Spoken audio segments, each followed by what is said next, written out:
Hello mga idol, shoutout nga pala kay Tabs Kai Perez pati na rin kay Jeff at Harold. At sa mga iba na bago lang sa ating channel ay maraming salamat sa pag-subscribe ninyo. Matapos masilayan ni Miss Song ang malaking halimaw na wyvern, ay agad siyang sumigaw sa bida kung iniisip daw ba nila na labanan ng named monster na yun ng sila lang.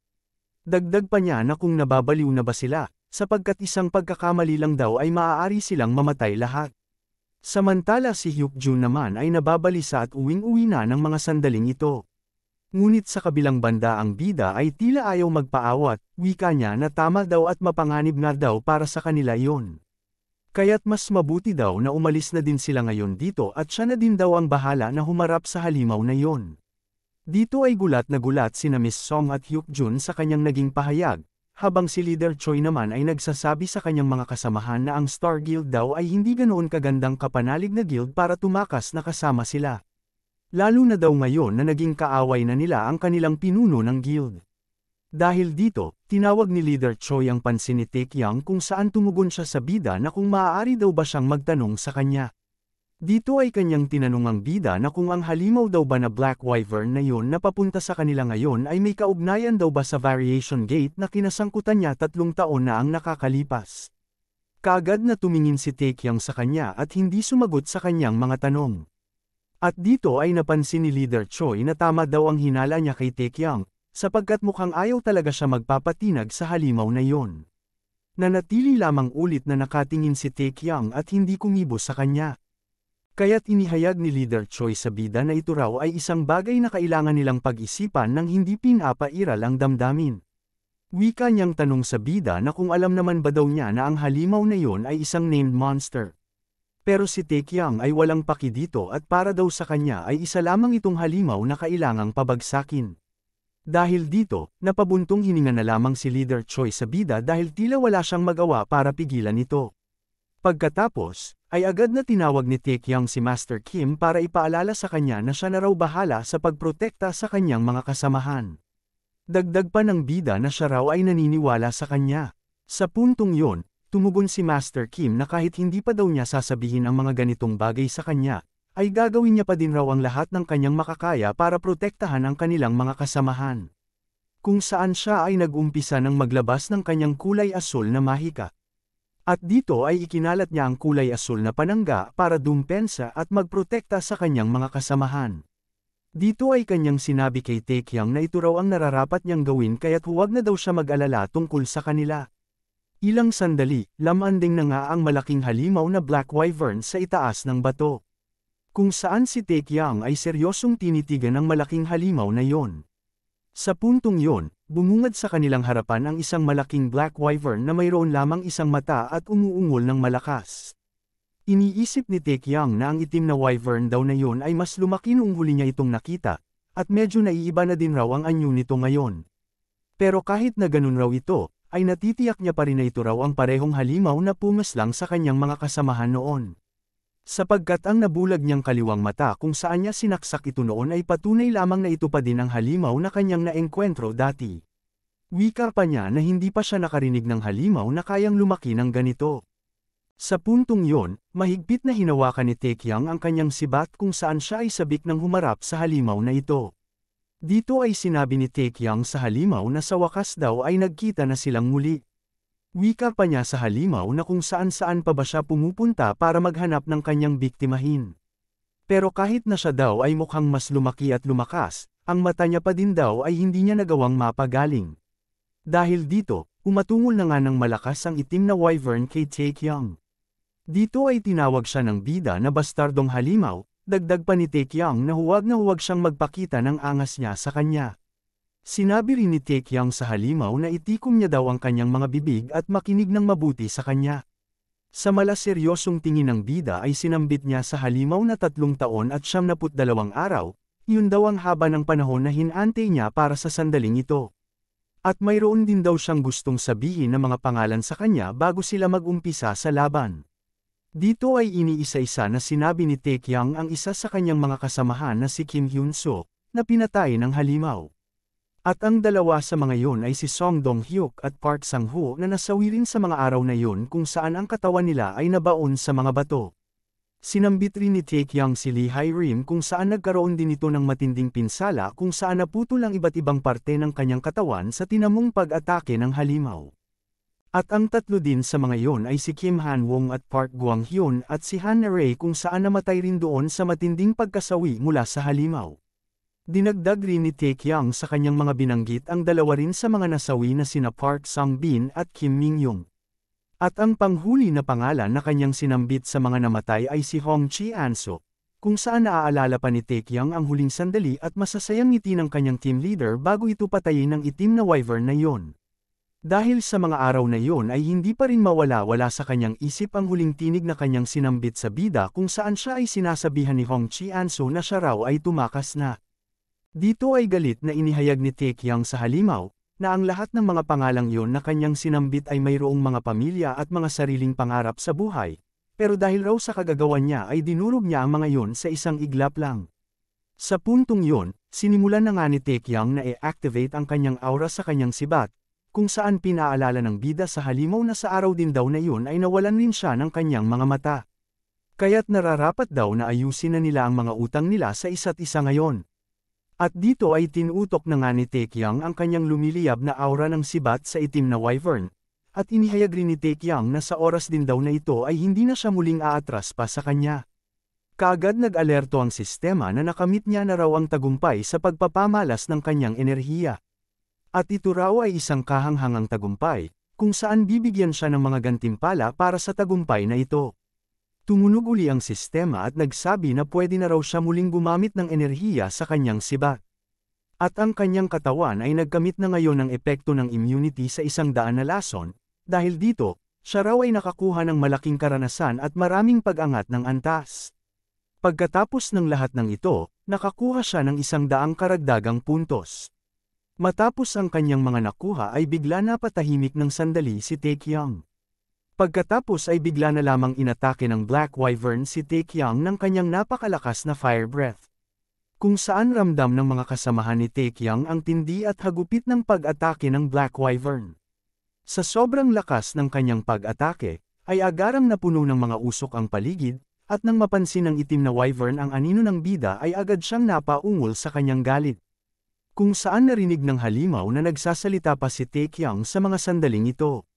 Dito ay sinasabi ni Taecyeon na napaka-refreshing daw ng kanyang ginawa. Wikang tanong ni Taecyeon sa halimaw kung ano daw ba yun ang kanyang ginawa, dahil mukhang isang napakalakas na hangin lang raw ito na nagmumula sa isang electric fan, pagkatapos ay agad niyang hinawakan ng mahigpit ang kanyang sibat.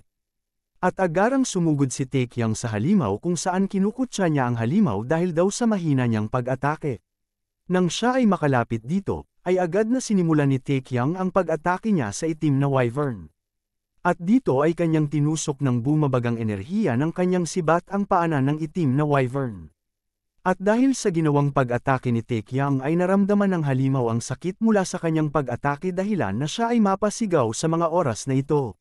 Dito ay hinahamak at pinagmumura ni Taecyeon ang halimaw habang ito ay kanyang pinagtutusok ng ilang beses ang halimaw. At sa tindi ng kanyang pananabik sa halimaw ay pinaikot-ikot pa niya ang kanyang nakabaon na sibat sa paanan ng halimaw.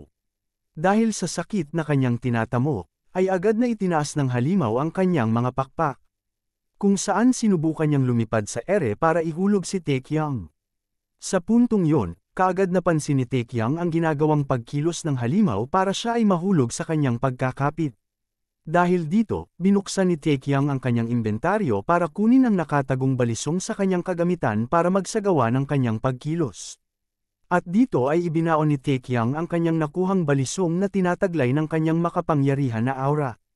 Kung saan ang bida ay walang tigil na kumukuha ng mga balisong sa kanyang inventaryo para tusok-tusukin ang halimaw ng ilang beses hanggang siya ay makaabot sa itaas ng katawan o leeg ng halimaw. Matapos nito, ay napaungol ng matindi ang halimaw, kung saan napansin niya na tila nawala na sa kanyang paningin si Taecyeon. At mula sa itaas ng sumisidlak na araw, ay napansin ng halimaw na si Taecyeon ay pasugad ng atake mula sa itaas ng ere. Kung saan ang bida ay galit na inihayag sa halimaw na hindi na niya siya bubuhayin pa at papatakasin sa kahit anong paraan. Dahil sa buong lakas na pag-atake ni Taecyeon mula sa halimaw, ay nagawa niyang hiwain ang pakpak ng halimaw gamit ang kanyang sibat na tinataglay ng aura. Sa puntong yun, nagawang putulin ni Taekyang ang kanyang pakpak kung saan umuungol na pabagsak ang halimaw mula sa himpapawid. Dito ay makikitang ligtas na nakalanding si Taekyang mula sa ere, habang ang dinurog niyang halimaw ay bumulusok pa ibaba dahil sa pagkawala ng kanyang mga pakpak. Sa kabilang banda ay umuungol ang itim na wyvern at makikita nga na lumalapit na si Taekyang sa wyvern. Tanong ng bida sa halimaw kung masakit din ba ang kanyang tinamo. Pero inihayag ni Taekyang na kakaumpisa pa lang daw nila at hindi pa siya nagpapainit. Pinapaalala rin ni Taekyang sa halimaw na wala raw ito kumpara sa ginawa niya noon sa kanyang mga kasamahan. Wika pa ng bida na tigilan na niya ang pagpapanggap na mahina at tumayo na siya ngayon din, sapagkat nag-uumpisa pa lang daw ang laban nila. Dito ay tumatayo ang itim na wyvern kung saan nanlilisik ang kanyang mga mata na nakatingin kay Taekyang.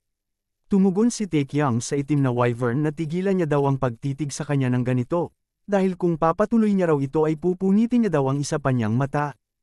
At sa hindi inaasahang pagkakataon ay bigla na lamang nagsalita ang itim na wyvern kay Taekyang kung ninanais ba niya na patayin siya nito.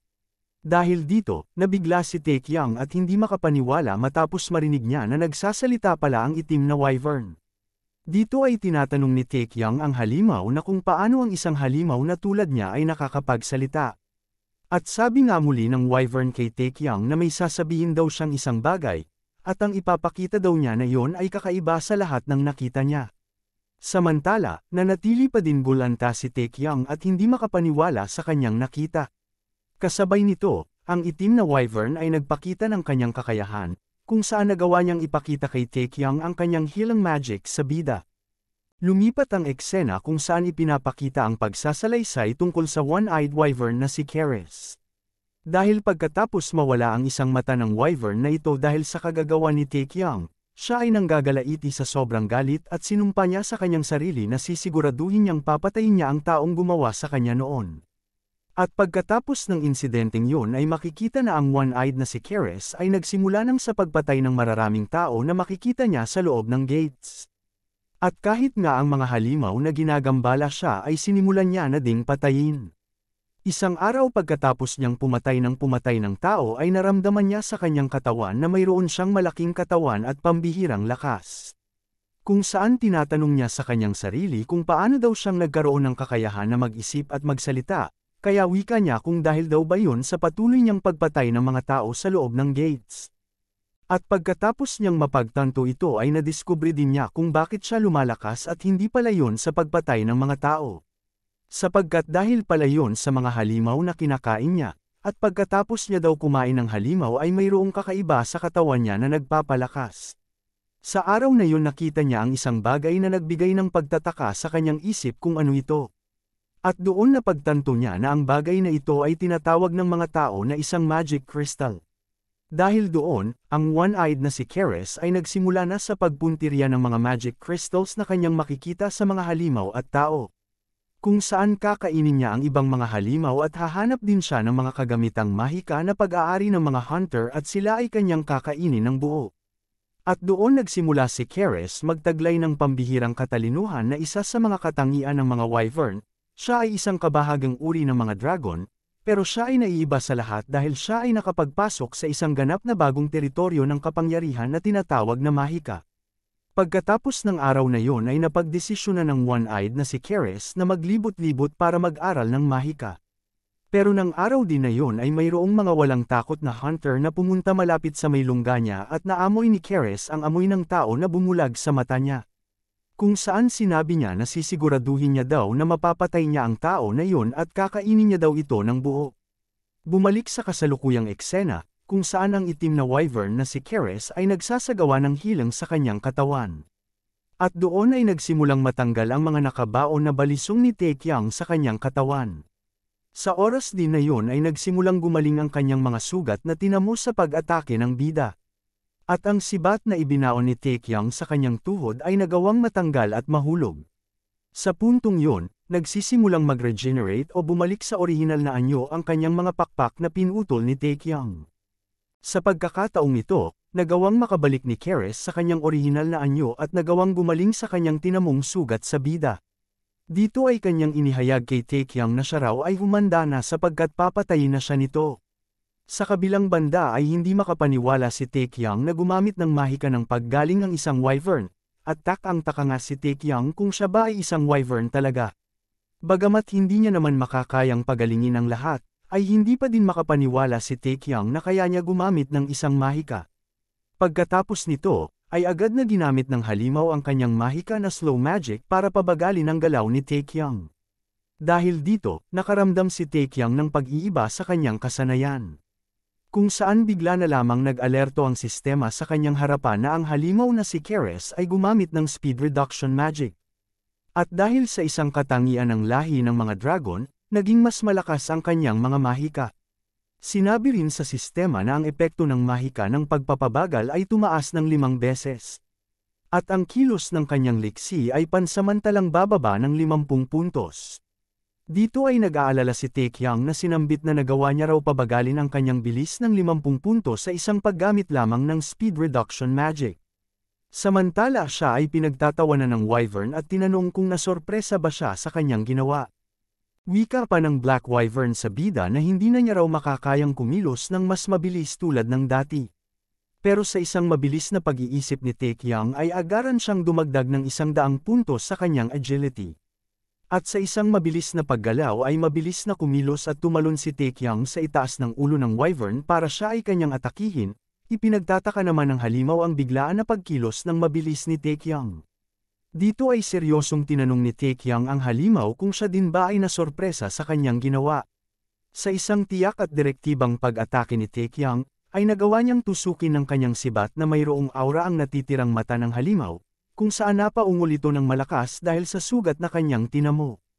Matapos nito, ay bakas sa sahig ang pagpatak ng mga dugo mula sa sugatang mata ng Black Wyvern. Kung saan siya ay nagagalit na dahil sa pagtusok muli ni Taekyang sa kanyang mga mata. Dito ay nagtataka ang halimaw kung paano daw nagawa ni Taekyang na sugatan ang kanyang mga mata.